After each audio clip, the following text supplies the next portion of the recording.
voilà. Maintenant, on va voir ce que c'est Maven. Donc, pourquoi Maven? Et donc, alors, comment on peut le mettre en place? Et qu'est-ce que Maven apporte comme valeur ajoutée par rapport à un projet Java? Et donc, alors, c'est quoi Maven? En fait, Maven, c'est quoi? C'est juste un outil permettant d'automatiser la gestion des projets Java. Et il offre, entre autres, les fonctionnalités suivantes. Donc, il nous permet d'avoir une intégration. Il est intégré de toute façon dans des IDE comme Eclipse, JBuilder et bien d'autres. Et il va nous permettre d'exécuter les tests unitaires, la génération de la documentation d'un projet et la compilation et le déploiement des applications Java. Donc, sous forme d'archives, ça peut être des jars ou bien des WAR pour des projets web. Et la gestion des librairies requises donc, par l'application. Donc ça veut dire qu'on va être connecté à Internet parce qu'en fait, lui, il va voir les dépendances. On va voir que lui, il fait ça dans un fichier pom.xml. Et donc, il va lire les dépendances. Et ici, vous n'avez pas ces jars, donc ces fichiers en local sur vos machines. Il va aller les chercher sur Internet pour les stocker sur vos machines en local, dans un dossier caché dans votre ordinateur M2. Et donc alors, quand on travaille sur un projet informatique, eh bien on a besoin de quoi? On a besoin d'écrire les spécificités du projet en utilisant un fichier XML, et ça s'appelle POM. Et donc alors, dorénavant, dans chaque projet, donc vous allez voir un fichier POM. Donc c'est une abréviation de Project Object Model. On verra ce que c'est ce fichier. Eh bien, on a besoin de gérer tout le cycle de vie d'une application informatique. Maven, il va définir une liste d'étapes ordonnées qui vont représenter le cycle de vie d'un projet Java. Donc, il va nous permettre d'attribuer, si vous voulez, une sorte de fiche signalétique à notre projet. Donc, c'est-à-dire, on va pouvoir spécifier, donc, disons, le nom de l'entreprise qui a développé cette application, donc le nom de l'application. Et donc, alors, ça, on peut le faire en utilisant une propriété spécifique qui s'appelle artefact et group ID. De lancer un certain nombre d'actions en utilisant les goals, ce qu'on appelle des goals. Donc, ce sont des actions qu'on va pouvoir spécifier. Et donc, un goal, c'est quoi? C'est une tâche précise que Maven est en mesure de réaliser à partir des informations qu'il pourra trouver dans le fichier POM. Souvenez-vous, POM, c'est Project Object Model. Et alors, on va pouvoir ajouter d'autres fonctionnalités grâce à des plugins. Voilà, donc Maven passe essentiellement, donc se base essentiellement sur ce fichier pom.xml. Quelques exemples donc sur des plugins et des calls. Vous avez par exemple le plugin Archetype. Donc lui va nous permettre donc de créer des nouveaux projets standards et avoir donc des goals, donc des buts, des goals, generate et create. On peut lancer ces objectifs, donc ces goals, donc grâce à des commandes, dans une ligne de commande, avec la commande Maven artifact, 2 points par exemple, le code generate par exemple. Donc plugin compiler, donc c'est pour la compilation du code Java, et le goal c'est compile, test compile. Le plugin Surfire, c'est pour l'exécution des tests. Donc voici le cycle de vie, life cycle ou bien cycle de vie d'un projet du type Maven. Donc la première chose à faire, c'est la vérification, la validation. Donc c'est la vérification de la complétude du projet et de l'intégrité du projet. Ensuite, la préparation du code. Ensuite, la préparation des ressources. Puis la compilation, donc la compilation du code. Ensuite, les tests, donc les tests unitaires. C'est la préparation et la compilation et l'exécution des tests. c'est-à-dire elle va exécuter les tests unitaires avant de faire un déploiement. Donc, c'est-à-dire que l'archive qu'on va voir à la fin, il va être testé. Et ça, c'est intéressant. Il ne contient pas des debugs. Puis, donc, création du paquetage, donc la génération du paquetage à déployer, donc, qui dépend bien sûr de l'architecture cible. Est-ce que c'est une application web ou bien un genre, en fait, un standalone, c'est-à-dire qu'on peut lancer en double-cliquant sur le fichier. Donc, les tests d'intégration, donc la préparation et l'exécution des tests d'intégration.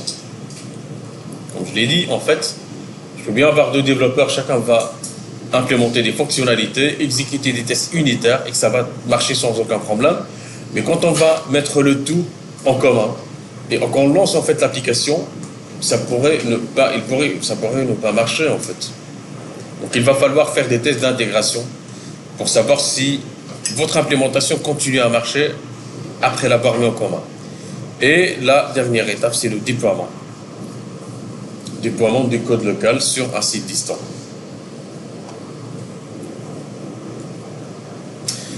Et donc alors le POM, donc le Project Object Model, donc il a une structure générale.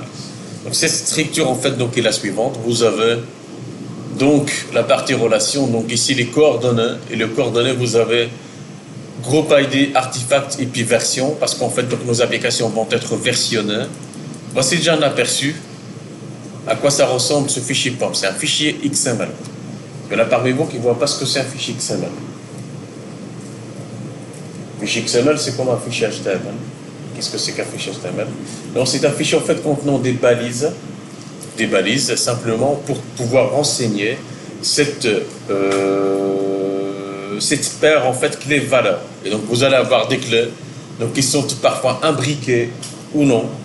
Donc, une clé par exemple avec une valeur. Mais ici, voilà, donc group ID c'est la clé et la valeur c'est COM. Donc, comme artefact ID, et voilà, c'est le nom de l'application.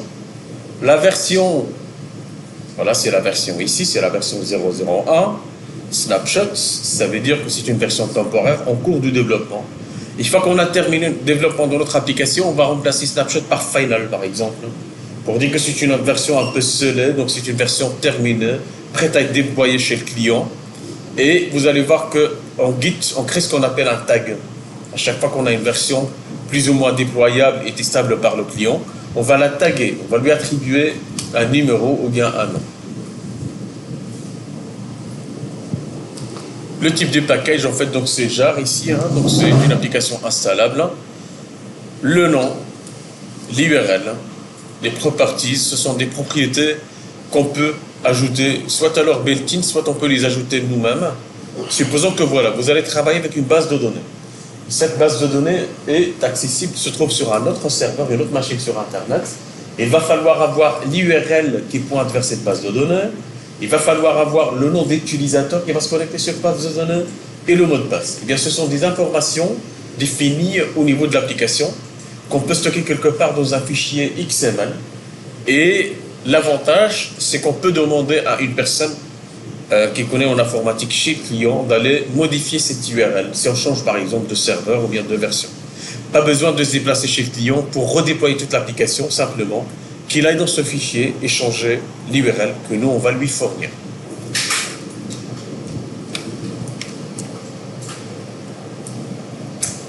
Un deuxième point qui est important, c'est les dépendances. Donc les dépendances, ce sont les librairies dont votre application dépend pour qu'elle s'exécute correctement. Vous ne vous réinventez pas la roue, vous utilisez des bouts des briques logicielles qui ont été développées par d'autres développeurs et qui ont été testés et utilisés par des grandes firmes. Donc pourquoi se priver? Et donc alors on utilise ces librairies et donc du coup il va falloir les référencer quelque part dans votre fichier POM. Donc ça veut dire quoi? Ça veut dire que vous allez avoir une librairie, une balise parente avec dependencies avec S. Ça veut dire quoi? Qu'on va avoir une liste de dependencies, liste de dépendances. Et chaque dépendance, il contient le groupe ID, c'est-à-dire le nom, l'artefact ID, donc le nom ici. Souvent, en fait, le groupe ID référence la firme qui a développé cette dépendance. L'artefact ID, c'est le nom de l'application, mais de la librairie. la version et le scope. Donc, le scope, c'est la portée. On verra donc tout ça. Et donc alors ensuite, eh bien, vous allez installer Maven. Et on va le faire tous ensemble.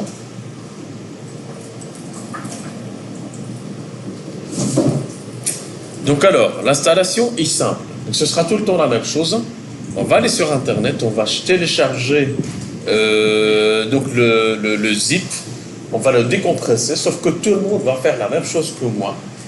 Comme ça, on se comprend. Quand je vous dis, par exemple, donc Java 2E, GRE, vous savez de quoi je parle. Serveur, par exemple, vous savez dans quel dossier vous allez effectuer les modifications. Parce que sinon, on ne s'en sortira pas si chacun le fait à sa manière. D'accord? C'est juste à des fins d'organisation. Et c'est comme ça que ça marche en entreprise. On était 21 développeurs, on devait avoir la même structure, la même architecture et les mêmes dossiers. Donc quand je vais sur la machine de mon collègue, eh bien, je ne suis pas dépaysé, eh bien, je vois un peu ce qu'il faut faire, je vois ce qu'il fait. Ok? Donc alors, le lien est cliquable chez vous ou pas? Ok, je les mets ici au cas où, ça va. Première étape, hop, cliquez sur le lien. Donc vous allez taper c'est la Foundation Apache qui a développé cette librairie. Et Apache, voilà, c'est une entreprise, c'est une organisation qui a développé pas mal de choses, dont le fameux serveur web Apache, celui qui est utilisé sur Internet. Je pense que c'est le plus utilisé donc sur Internet. Donc alors, entre autres, il y a Maven, ici, la page de Maven. Et donc alors, dans cette page, on va télécharger tous la version Apache Maven, donc 300, je ne sais pas s'il y a la 360 ou bien 361. Ah, ça va, ils ont passé une version. On va télécharger le -bin.zip, donc celui-là. Donc on clique simplement sur le lien, on va pouvoir le télécharger ici. D'accord? Vous allez maintenant sur votre arborescence, vous cliquez sur le disque C, vous allez ensuite ouvrir le dossier Java 2E.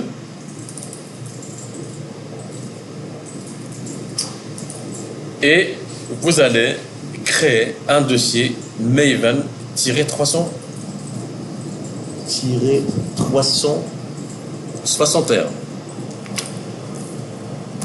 Je le partage avec vous, comme ça vous le copiez. Et comme ça, moi je suis sûr et certain que tout le monde a le même nom. Donc je vais enlever les points, ça va? Je vais enlever le tiret. C'est Maven 361. Je vais le faire avec vous, donc je vais supprimer ce dossier. Je vais récupérer le nom. Je vais créer un nouveau dossier. Je lui donne le nom. Ensuite, j'ouvre une deuxième instance de mon explorateur Windows. Je vais sur téléchargement et je vais trier par date ici. Hop. Le dernier téléchargement, c'est bien celui-là. Je double-clique. Non, je ne double-clique pas. Donc, vous allez installer une fois le 7Z. C'est juste un outil gratuit et hyper puissant pour la compression des fichiers. Il y en a qui utilisent WinRAR. Vous pouvez l'utiliser. Moi, ça m'embête la petite publicité qui s'affiche à chaque fraction de seconde. Donc, c'est 7Z.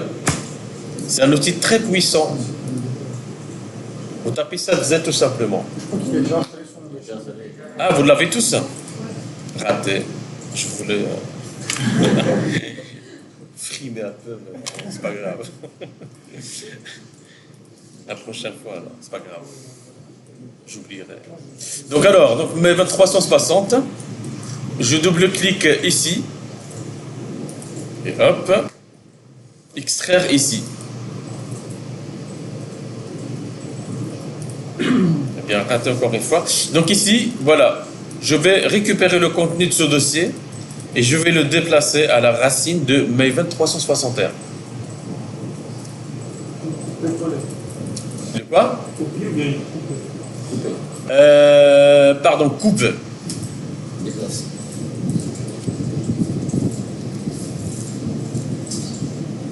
Déplacer, voilà. Ça va, tout le monde doit avoir Maven 361 avec des dossiers, donc le dossier bin.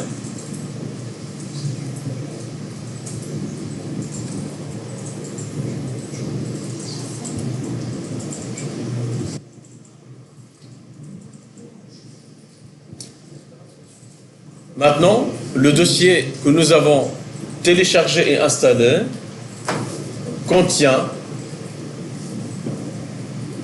des outils. Et en fait, ces outils doivent être accessibles peu importe le dossier. Ça va tout le monde? Ça va, madame? D'accord. Ok. Et donc alors, ce dossier contient donc des utilitaires. Ce sont des petits programmes. Donc ces petits programmes, en fait, ils doivent être accessibles peu importe le chemin duquel on va les solliciter. Et donc alors, on va les rendre accessibles partout. Et donc qu'est-ce qu'on va faire? On va les ajouter de ce qu'on appelle les variables d'environnement. Donc les variables d'environnement Windows, en fait, ce sont des variables, si vous voulez, globales, générales. C'est quand vous utilisez une variable statique dans vos applications, et bien ces variables, c'est pas le bon exemple, mais elles sont accessibles du mail. Non, c'est pas le bon exemple. On peut avoir des variables globales qui sont accessibles. Et donc alors, les variables globales, on va ajouter Maven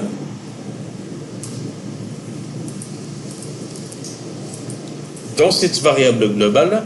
Et donc alors, vous allez ici, donc vous ne voyez rien, ici, hop,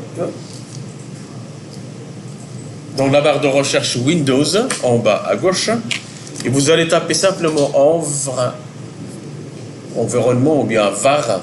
Vous avez ici modifié les variables d'environnement système.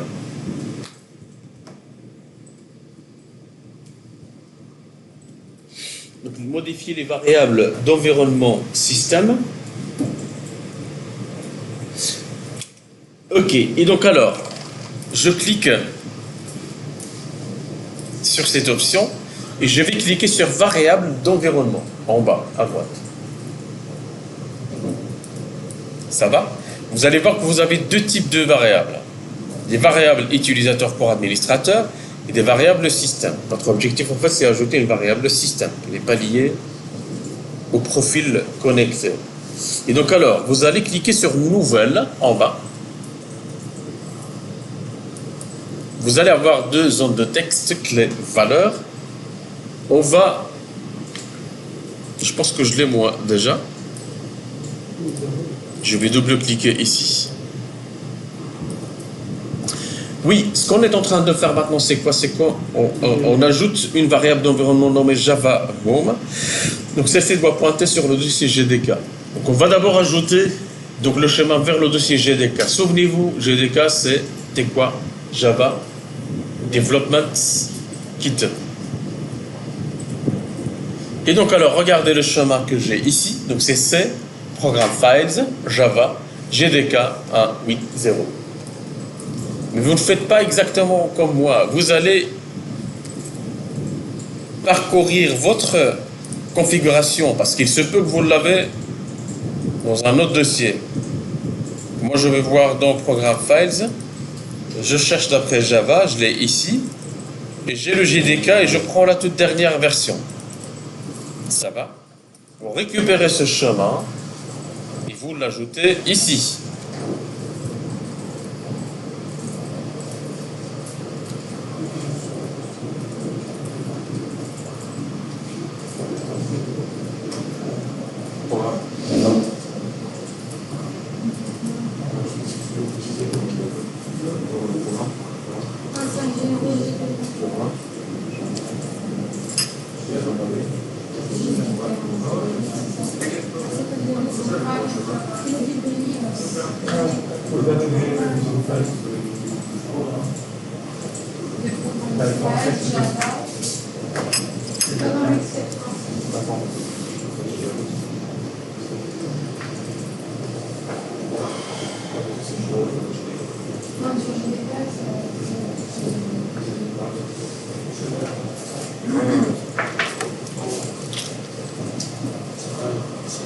Ceux qui n'ont pas encore ajouté la variable, c'est que c'est bon pour tout le monde alors. D'accord.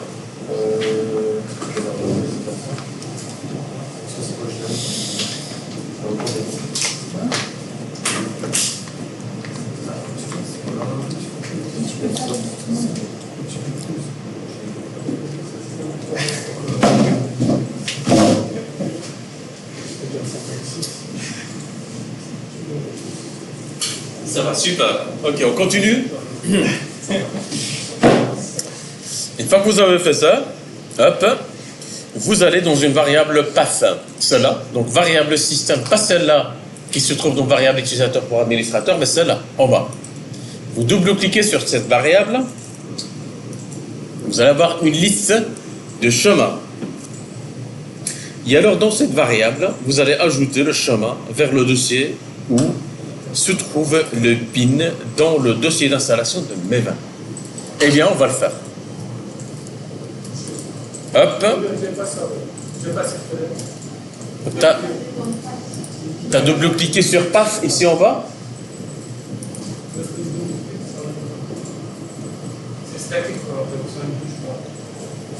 Si ton PC implanté, en fait, il va falloir reformater. Allez, je vais expliquer tout le monde à demain. Le PC de quoi?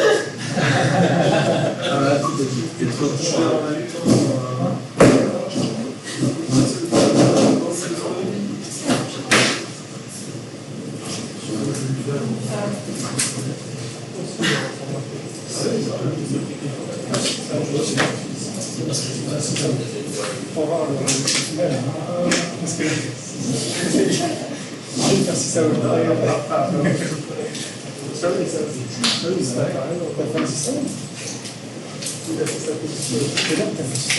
si tu restes actuellement c'est quand tu retiens le nom de ta variable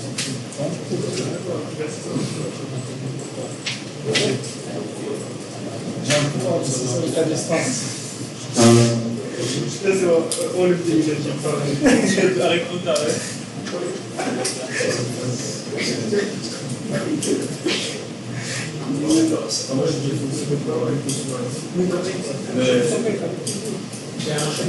Ok, ensuite.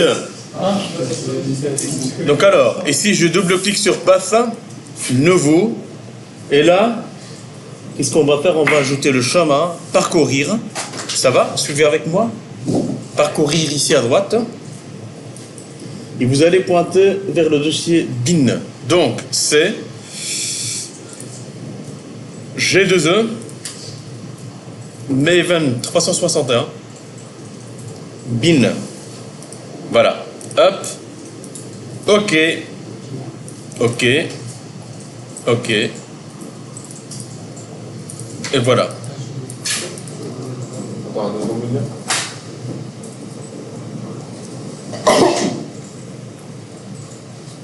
Merci.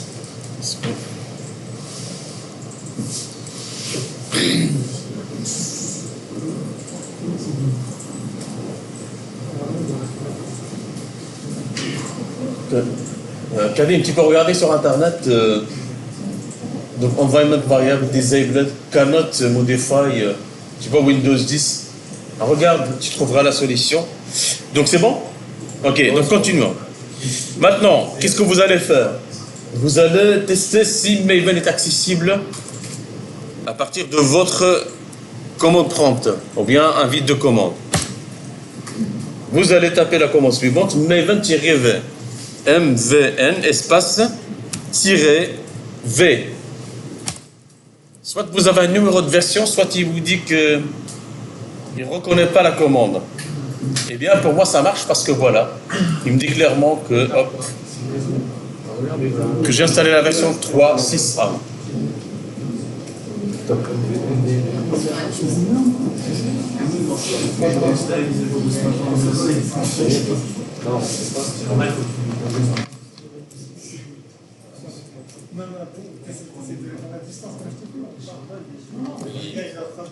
Ça ne marche pas. Ça ne marche pas? C'est un MVM, c'est MVM. C'est MVN, N comme Nancy, M comme Marie, V comme Vector, N comme Nancy. Ah, merci. Ça marche. Parce que mettre tirer N ou tirer V. MVN tirer V. Ok, maintenant qu'on a installé, on a installé Maven, on va créer notre premier projet. Et donc alors, hop, qu'est-ce qu'on vient de faire jusqu'à maintenant? Hop, donc ici installation de Maven. Vous avez les étapes ici. Vous pouvez reproduire ça chez vous ce soir sur vos machines personnelles pour voilà, vous exercer au moins une fois. Et donc alors ici, donc on ajoute le Java Home et puis le répertoire, le dossier bin. Vous lancez votre test et puis voilà, vous avez la confirmation. Ensuite, on va créer notre premier projet Maven. Donc, suivez les étapes avec moi. Je clique sur la petite icône en haut à gauche, ou bien File New Project. Vous avez le wizard, ou bien l'assistant, donc de la création. Ici, vous avez plusieurs templates. On va choisir, on va taper Maven ici, hop. Je tape dans le filtre Maven et vous avez Maven Projects. Donc je clique sur Next. Ok. Donc sur cette fenêtre, je ne change rien. Donc use default workspace location. Pourquoi il me met cette location? Hein? Bon, vous décochez cette case et vous devez pointer dans workspace ici, vers le workspace, parce que c'est le workspace qui doit contenir votre projet. Next.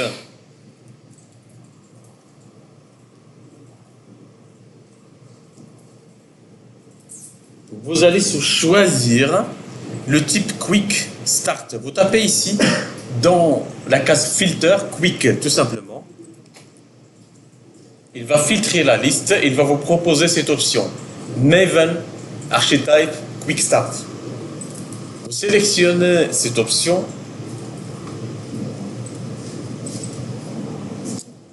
Vous cliquez sur Next.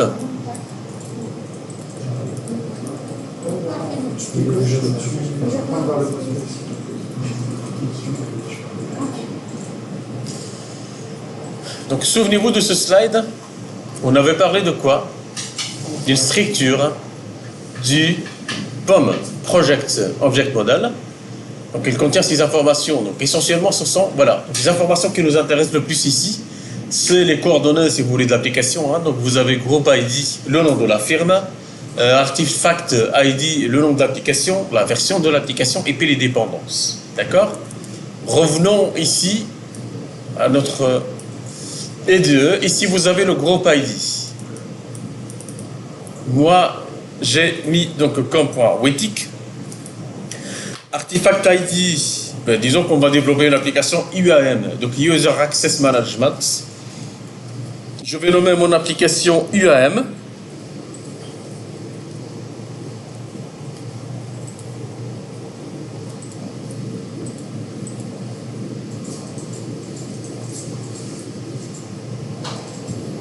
Donc, je ne sais pas si vous l'avez remarqué, mais ici, le Group ID reprend la notation des packages Java. En général, celui-ci correspond au package de base de l'application. Mais ce n'est pas obligatoire. D'accord? Artefact, donc, c'est l'identifiant du projet. Donc, la version. Regardez, ici, la version, vous avez donc 3 chiffres séparés par des points. Donc le premier chiffre représente ce qu'on appelle la major version, point mineur version, point incrémental version qualifier.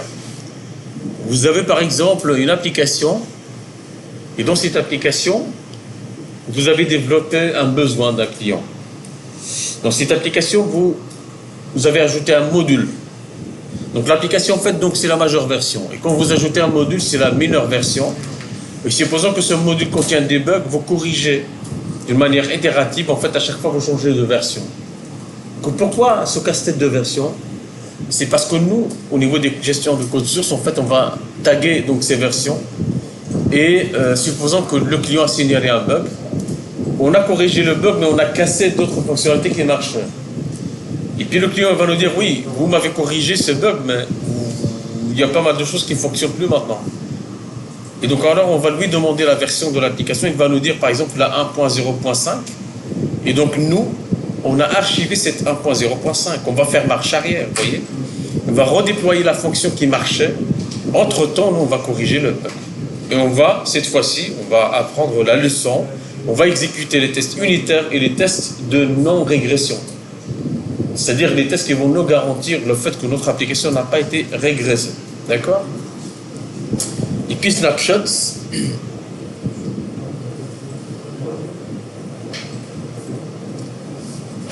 Voilà. Donc snapshot en fait non apporté par défaut. Il ne prend en compte que le numéro de la version. Dernier paramètre en fait, donc le packaging.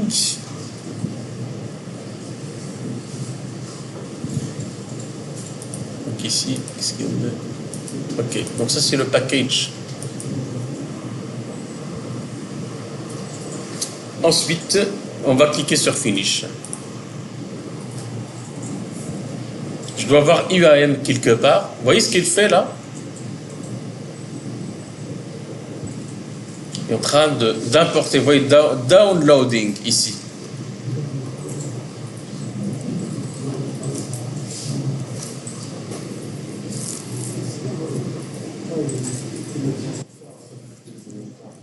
Il est allé sur Internet pour télécharger les dépendances manquantes en local. D'accord? Vous voyez le downloading. Ces dépendances, il va les stocker dans un dossier caché quelque part. C'est une sorte de repository local. Ça va? Il y a un problème? Ah oui, il est en train de... C'est pareil, moi au début, il n'y avait rien. C'est ça. Il n'y affiche rien dans la console. Il n'affiche rien? Non. Vous êtes dans la console ici? C'est pas la même. Regardez, il y a un petit écran ici. Et là, vous avez plusieurs consoles. Peut-être vous avez ça, vous changez de console. Vous cliquez sur le petit écran ici. Vous allez sur Maven console. Ici, là. Hop, Maven console. Laquelle? Quelle console? C'est le plus à droite.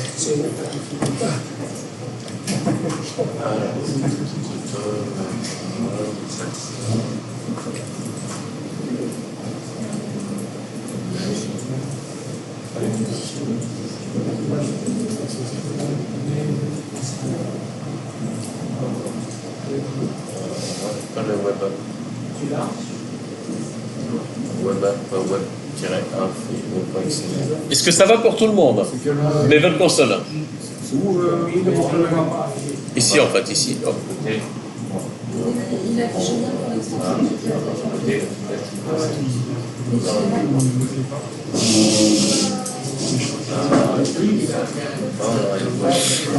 Dans un premier temps, donc c'est pas grave s'il n'affiche rien. Je regarderai avec vous tout à l'heure, ça va?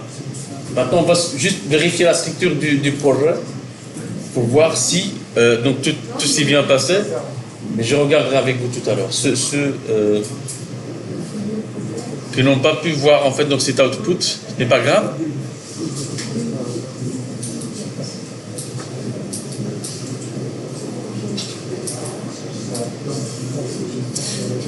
Et donc alors, ce qu'on vient de faire en fait, c'est simplement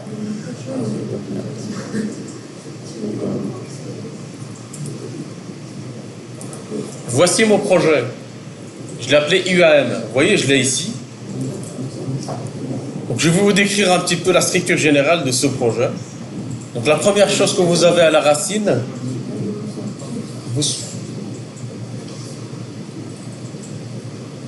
suivez avec moi. Donc, vous avez le fichier pom.xml. Ça va? Donc, pom.xml. c'est le fichier, le fameux fichier POM.xml. Eh bien, simplement, il contient ce qu'on a renseigné lors de la création de notre projet. Et elle contient les dependencies, en fait, ici, par défaut, il contient donc, les tests unitaires. La librairie de JUnit pour les tests unitaires. Et donc, POM, c'est quoi? C'est le fichier de description de la configuration du projet Maven. Ensuite, vous avez dans le dossier SRC Java, c'est celui-là, pardon, regardez, je ne parle pas de ce dossier, je parle de celui-là, le dossier source. Vous avez le package et vous avez, voilà, un fichier Java contenant la méthode main. Et là, vous revenez sur ce que vous avez appris jusqu'à maintenant. Et donc alors, le dossier Java, c'est le répertoire contenant les sources de votre application. Nous comptons pour l'instant qu'un unique fichier app.java situé dans le package que nous avons renseigné. D'accord? Ensuite, vous avez un dossier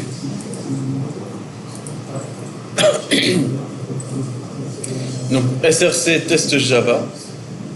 Donc ce dossier contient les sources des tests JUnit de votre application, contenant pour le moment un unique fichier app.test situé dans le package com.wetic.uam.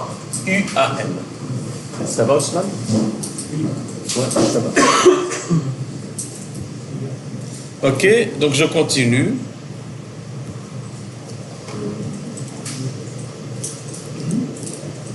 Donc je reviens sur le fichier POM, c'est bien celui-là.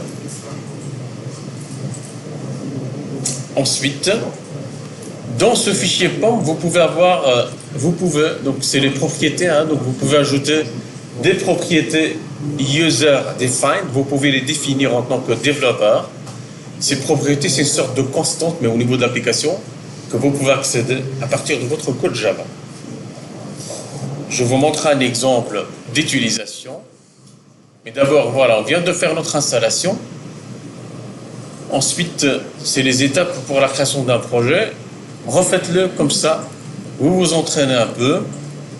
Un petit descriptif sur donc, ce que nous avons renseigné. OK, on clique sur Finish. Ensuite, voici la description de l'arborescence. Ensuite, donc, le fichier POM. Et dans ce fichier, vous avez un petit exemple ici, ce slide, il vous montre un cas d'utilisation classique, donc des propriétés, d'accord, utilisées pour définir une version de jar ou de plugin. Vous voyez ici, on dirait que c'est une sorte de variable. Un placeholder, un trou, project builder, directory, ça c'est la clé. La valeur, c'est quoi? C'est un directory, c'est un chemin. Ça, c'est la valeur de cette variable qu'on peut utiliser un peu plus loin dans notre fichier POM ici. Eh bien, ils sont remplacés, donc ces variables, lors de l'exécution de Maven. Donc, vous pouvez définir les propriétés directement dans le fichier POM grâce à la balise properties. Et donc, alors, lors de l'exécution, ces variables vont être remplacées par ces valeurs. À la place de les taper 36 000 fois dans votre fichier POM, et donc vous le mettez une seule fois ici, et hop, c'est bon. Maintenant, les dependencies, voici un bout de code décortiqué ici. Quand vous ajoutez une dépendance à votre projet, Maven la télécharge depuis donc, des repositories sur Internet. Un repository se trouvant sur Internet. Donc, il la stocke dans votre repository local. OK? Une dépendance est spécifiée par un identifiant. Vous voyez, ici, c'est l'artefact ID. Et une portée, un scope. Donc ici, par exemple, donc test, une version. Donc voilà, hop. Et puis la portée, ça peut être soit compile, donc nécessaire à la compilation et est incluse dans le package. Donc ça veut dire quand vous mettez compile, cette librairie, il va la copier-coller dans le dossier output, dossier destination. qu'on appelle target en fait dans le jargon donc Maven. À chaque fois que vous déployez votre application, il va vous générer, vous créez un dossier. Target, il va mettre tout ce qu'il faut pour que votre application soit portable. Il suffit juste de copier ce dossier sur une autre machine et le tour est joué.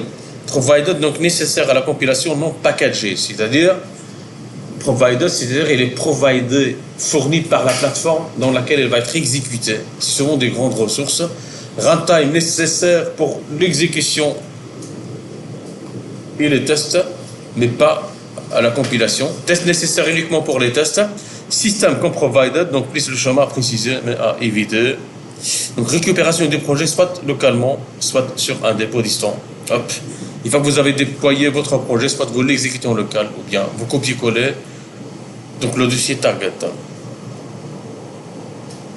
Ok, donc qu'est-ce qu'on fait maintenant? On vient de créer notre projet. Mais qu'est-ce qu'elle fait notre projet ici? Hop. Simplement, il contient une méthode main qui va nous afficher un hello world. Et bien, c'est ce qu'on va faire maintenant. On va déployer notre application. On va créer un dossier contenant tout ce qu'il faut pour que notre application soit opérationnelle. Et donc alors, on va suivre les étapes. Donc la première chose, donc c'est afficher la console. Donc normalement, ceux qui n'ont pas la console affichée, ils vont sur Windows, Show, View. Vous voyez terminal ici?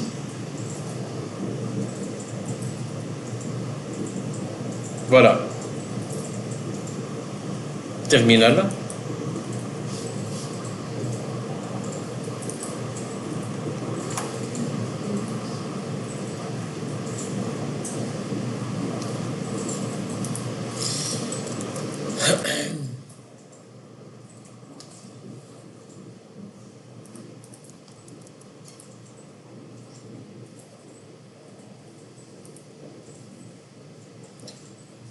Je vais choisir local terminal.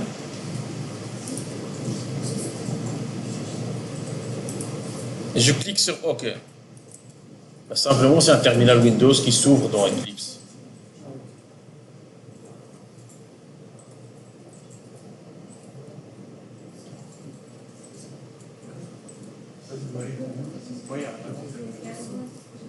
Il n'y a rien? Il y a juste le truc pour taper.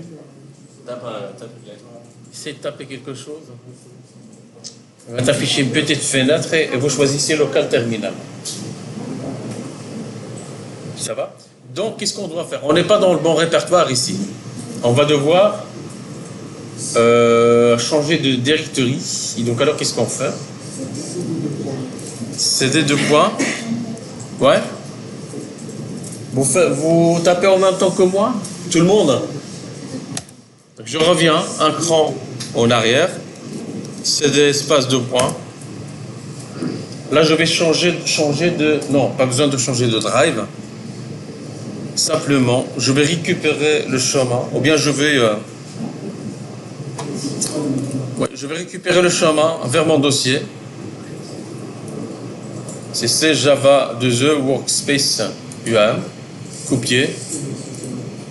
Je tape CD, espace, CTRL V, ça ne marche pas.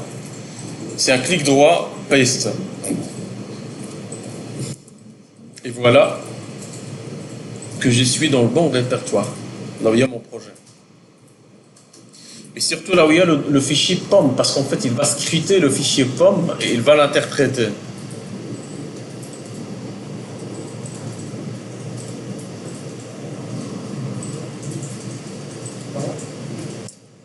Et donc alors, grâce à ce qu'on avait fait tout à l'heure, les variables d'environnement, on va pouvoir taper MVN ici.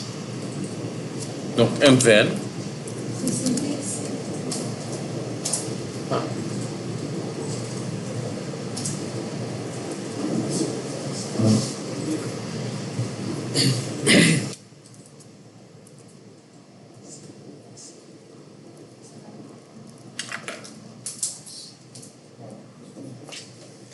On va packager notre application. Pardon? Ouais.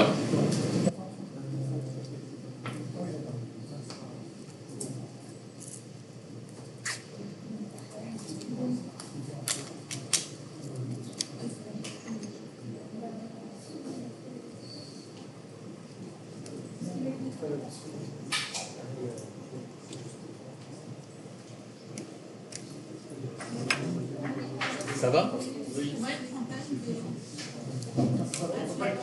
J'ai rien tapé, hein, donc maintenant simplement j'attends. Ok, donc MVN. Donc MVN package.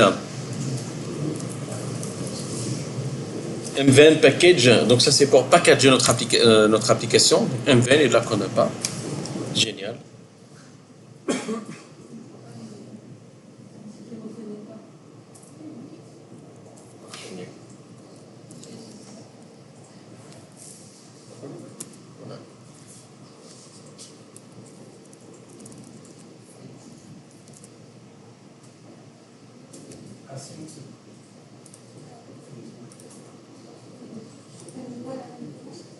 Donc je vais le faire à partir d'une...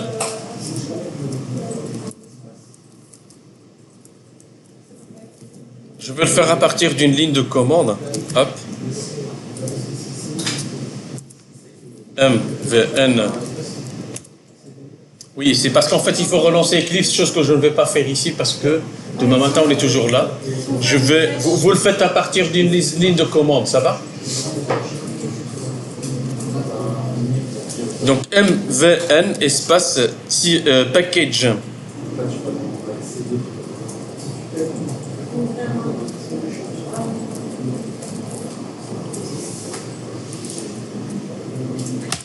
Et voilà.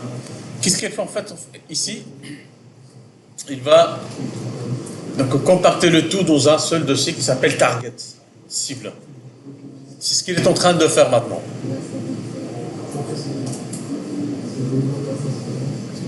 Et voilà, il a terminé et le build success a succeeded.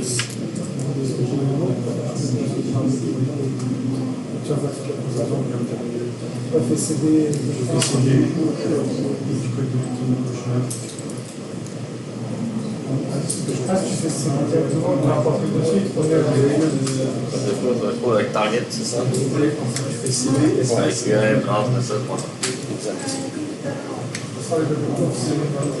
Ça va tout le monde? Est-ce que tout le monde a build success? Non, parce que ça passe pas à la commande. Ça va pas?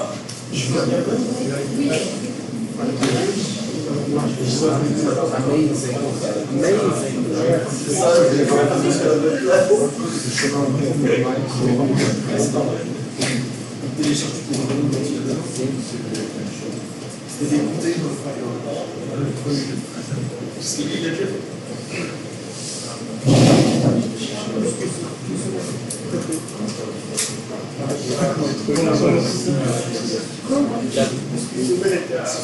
Deux semaines. Une semaine et demie, je pense. On est le 23. Enfin, vendredi d'après. Une semaine et demie, c'est pas ça. C'est pas vraiment ça. Mais non, c'est vendredi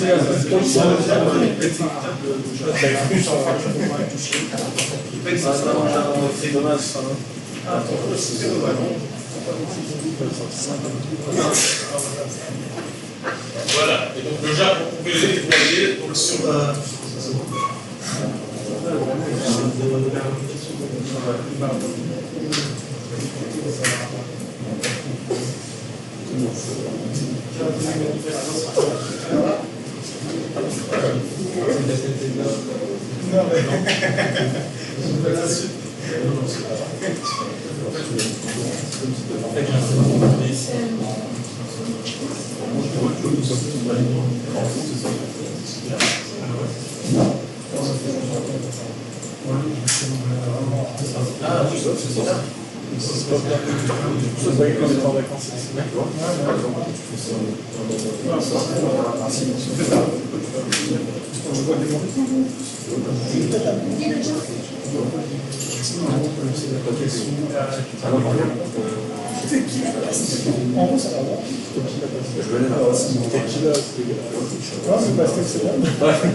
Non, moi, je me concentre la terrasse.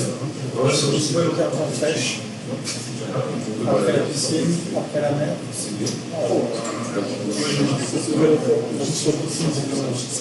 C'est pas la mer, c'est un truc que je sais que je vais partager avec c'est un peu relou. L'eau, bah ouais, mais bon, ça dépend quand t'as pas de piscine.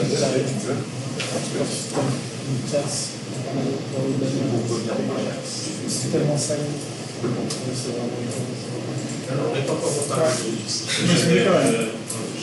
C'est gratos au moins. Je vais continuer ma procédure. Il y a des petits qui ont des problèmes Yes, ça arrive. Voilà, si c'est vrai, il a vraiment fait. Tu sais, quand tu m'as on continue. Sur la plage. Franchement, merci, c'était bon. On continue. Hop. Et donc alors, donc la suite.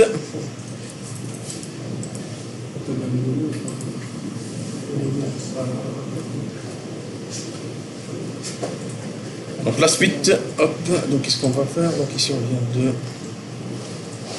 Et donc alors, qu'est-ce qu'on vient de faire? Hop. Donc on vient de copier donc, les ressources de l'application, compiler, donc les sources de l'application, donc les tests.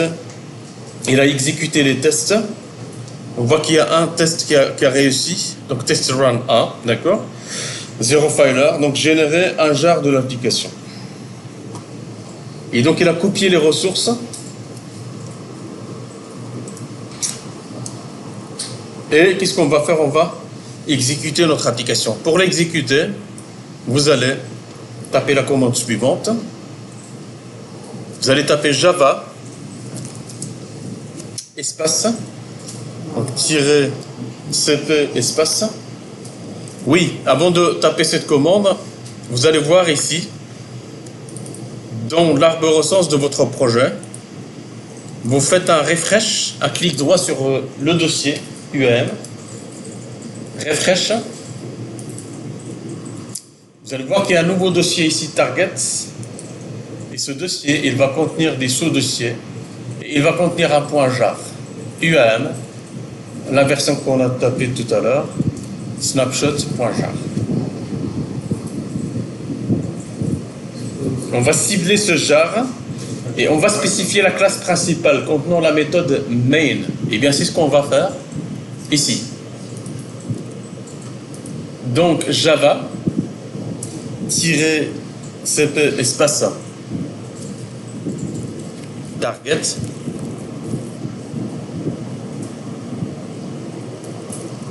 backslash. Donc le nom du jar avec l'extension .jar. Donc je vais simplement le sélectionner ici F2. Et attention, ne pas oublier le .jar à la fin. Copier. Cancel. Un clic droit, et bien je colle le nom de mon jar. Le deuxième paramètre, c'est le nom de l'application main. Simplement, j'ai récupéré ce chemin, donc target slash le nom du jar avec l'extension de .jar. Espace. Donc je vais taper le nom de l'application app main avec le package qui se trouve ici. J'ouvre là, ici. J'ouvre app.java et je récupère simplement le package que j'ai ici. Donc c'est com.wetic.ur, copier, je le colle ici, voilà.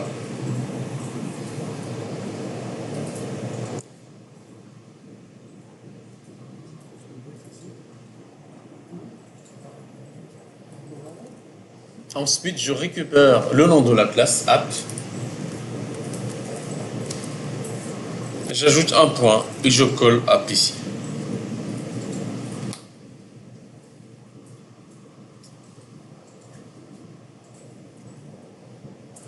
Donc je clique sur Enter. Et voilà Hello World. Donc je viens d'exécuter mon application.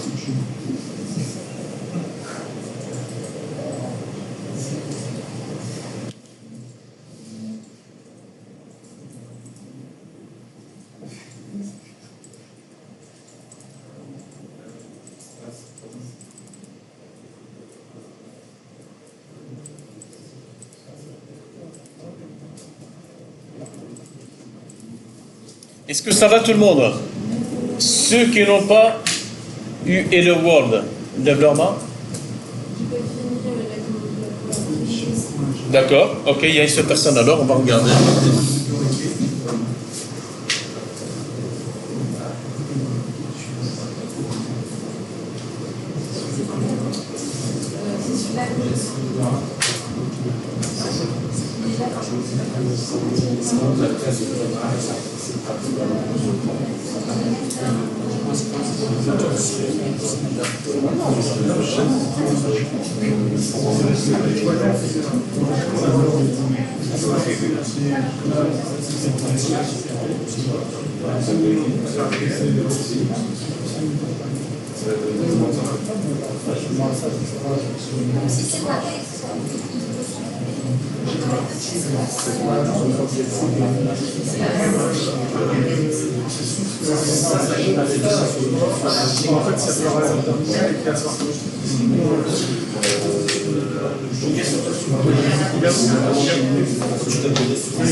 Ok. Au lieu par exemple de faire tout ça, on aurait pu faire Java moins Java. J'ai montré un peu le truc le plus. Après ajouter dans le comme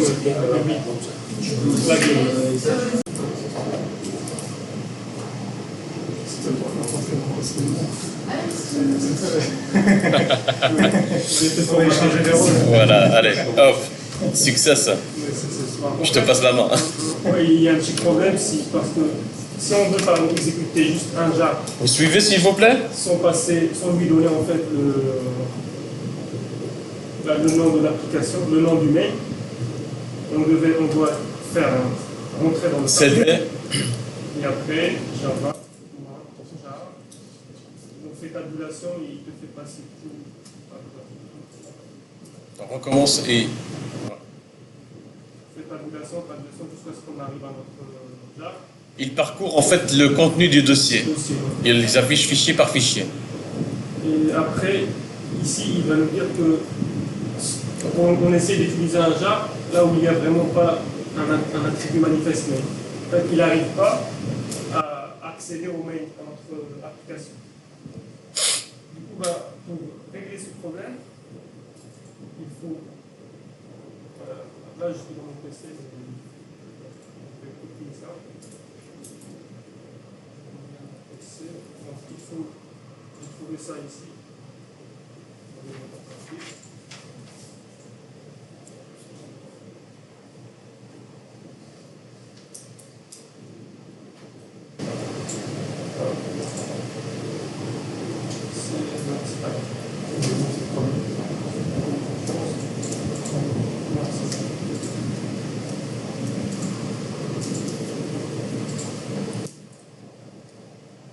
Il y a un petit bout de code qu'on va devoir ajouter dans notre forme.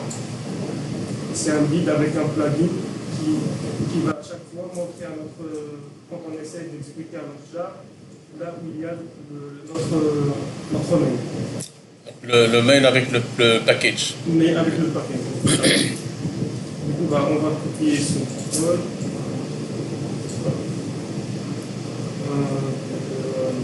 On va aller sur Eclipse. Pomme.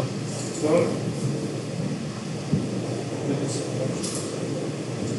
Et je vais rajouter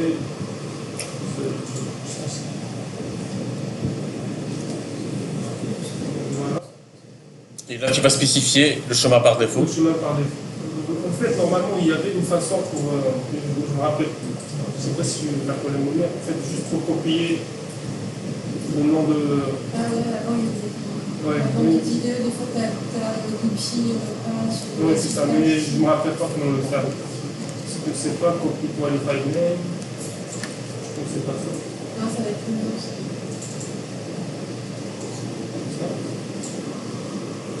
Non, c'est pas ça. Non. C'est pas grave, tu le traduis là-bas. Oui, je vais l'écrire. Voilà, c'est comme boutique. UM. Point UM. Point app.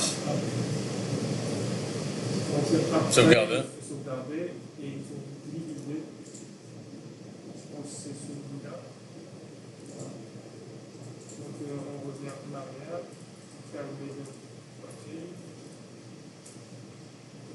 Donc on divise notre app. Et après on rentre dans le target. Et on fait Java, Java. Et là, il va trouver. Voilà. Il va chercher en fait dans une propriété, dans la balise build, le nom par défaut d'application, donc dans le mail, la classe. Et on n'a plus besoin de la spécifier dans le. Tu peux nous envoyer. D'accord. Et ça, après, ça marche pour tous les projets. Pour tous les projets. Il faut juste spécifier le nom du mail. Après, Pas tant qu'on est dans le même workspace, parce que là, c'est pas